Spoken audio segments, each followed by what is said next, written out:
So, okay, consider this. Now, what we're looking at here with Christianity is a retelling of the ancient Roman Sol Invictus, because Constantine was the one, of course, that brought Christianity out into the open and into the people.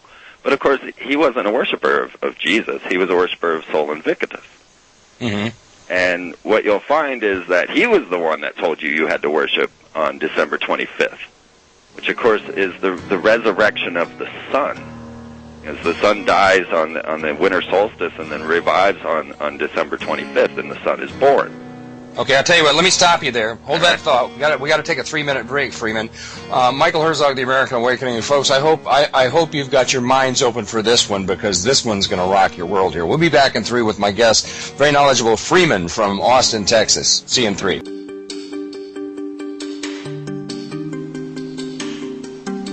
All right, folks, we're back with The American Awakening with my special guest, Freeman, giving us the Freeman perspective. Short segment coming up to the bottom of the hour. We have about 5 minutes before another break, Freeman, and then we'll have a long segment to continue. But well, you were on the subject of Constantine. Now, I want to ask you, hold the thought that you were going to continue with, but that was somewhere around 625 A.D. or somewhere in that area, his rule? Right.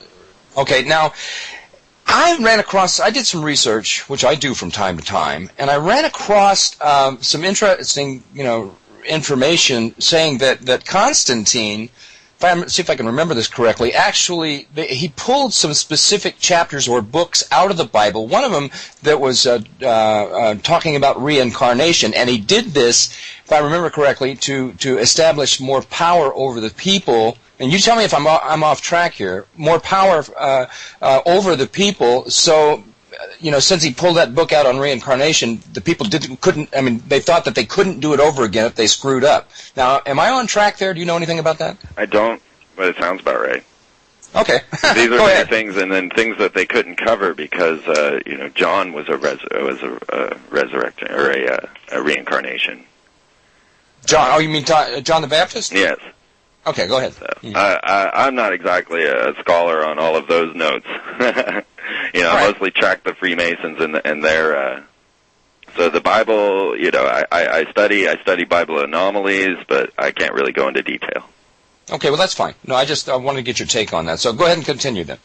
As we're looking into this Luciferian symbol, and we find that we're getting back to the story of Sol Invictus, and also the Jesus story, and of course all the connections to our goddess and the Luciferians.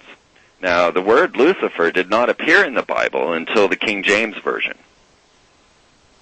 And what we'll find is that this was actually in connection to Nebuchadnezzar.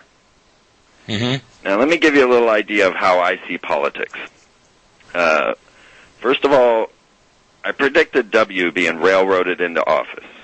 And this was due to the letter, not any politics that I was looking at, except for the psychological effects, the psychological warfare that these people are doing on us. And so I knew that they needed to railroad a president into office to start to bring down the decline of America. Okay, well, no, let me stop you. Give us your definition of railroad, because I know the election was basically stolen. Is that what you're speaking of? Well, I knew that they would make it public. So this whole Jeb Bush, I shouldn't have started this one when we only have 5 minutes, but the whole Jeb Bush conspiracy is actually a conspiracy within the conspiracy, because you were supposed to know that he was railroaded into office.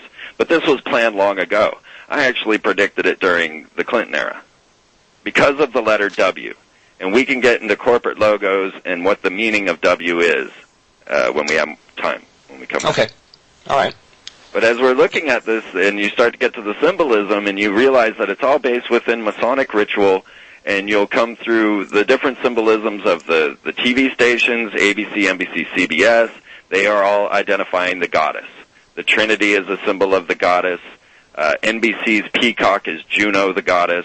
The eye of Columbia Broadcasting System is the goddess. And this is what they worship. And this is a very interesting state that we're going to get into as we discuss CERN, extraterrestrials, HARP, and their attempts to first destroy matter and then create matter, because our world is ruled by occultists. And they have a completely different belief system than they have given to us. And we know this. We know that the inner circles always hold the secrets, and that they give to the profane the message that they need them to have in order to keep control.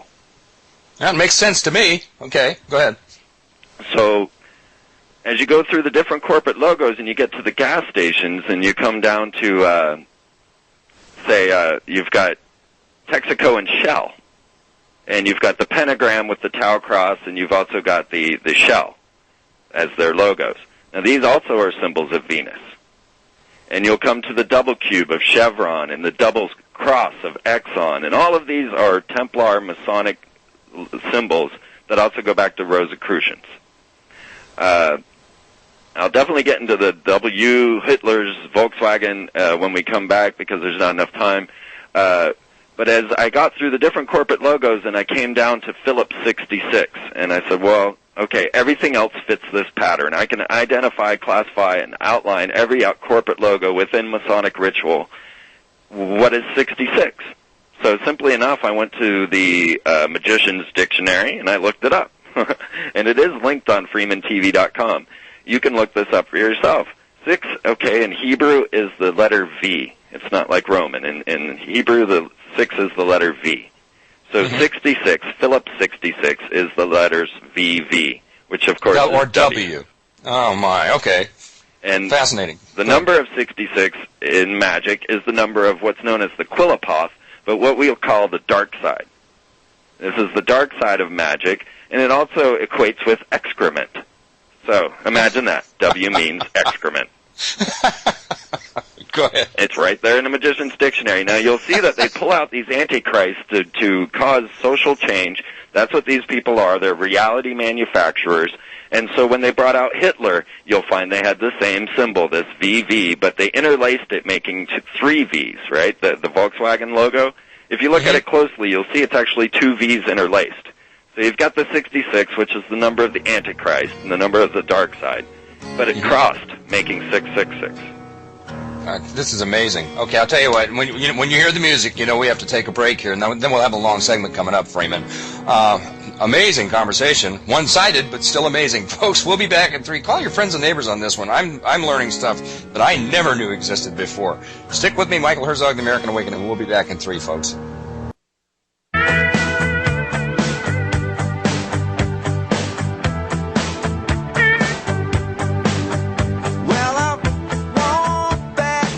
All right, folks, we're back with The American Awakening with my special guest, Freeman, giving us the Freeman perspective. And Freeman, we've got a long segment, so we've got some time to chat here. Now, we're talking about the Volkswagen, the people's car, the W's on the Volkswagen. Go ahead. Yes, absolutely. And here's all these hippies running around giving their peace sign, the V sign again. All these things are given to us by these orders. And you look at when they want to craft a civilization, when they need a world war, when they need to bring out the League of Nations, the UN, the NWO, any of these things, then they also will bring it out in their symbolism first, and they will do ritual. And what we have are high-profile rituals being enacted before us. So as I watched the Y2K celebration, I was flipping out because people weren't seeing what I was seeing. As the Freemasons began to cap the Great Pyramid with gold at the Y2K celebration, while Jean-Michel Jarre played the 12 Dreams of the Sun, which is an astrological theme, and put laser eyes on the Great Pyramid. The England burnt the River Thames at the speed of the sun, which is the river Styx. And then we came over to America, and Bill Clinton announced it is a rising sun. And then they had the sun rise in the west, which is a symbol of Horus. Again, back to the Lucifer example. And all of this was going on right in front of the entire world. But, of course, if you're not familiar with the Masonic rituals, then you're not going to know. Well, I tell you what, I went into, I was searching around, watching a few clips of yours, and I noticed you had a copy of Codex Magica, and I happen to have a copy of those too, and I recommend that book highly to anybody that wants to, do research on these occult signs. Go ahead. Yeah, I did a great film with text there. We have a 2-hour film out on that, and I also have the Freeman Perspective film out that has all of the Y2K and everything else that I've been talking about outlined. And, of course, the visuals always help, right? Right. Oh, yeah, I've seen that video. You need to see these things to understand.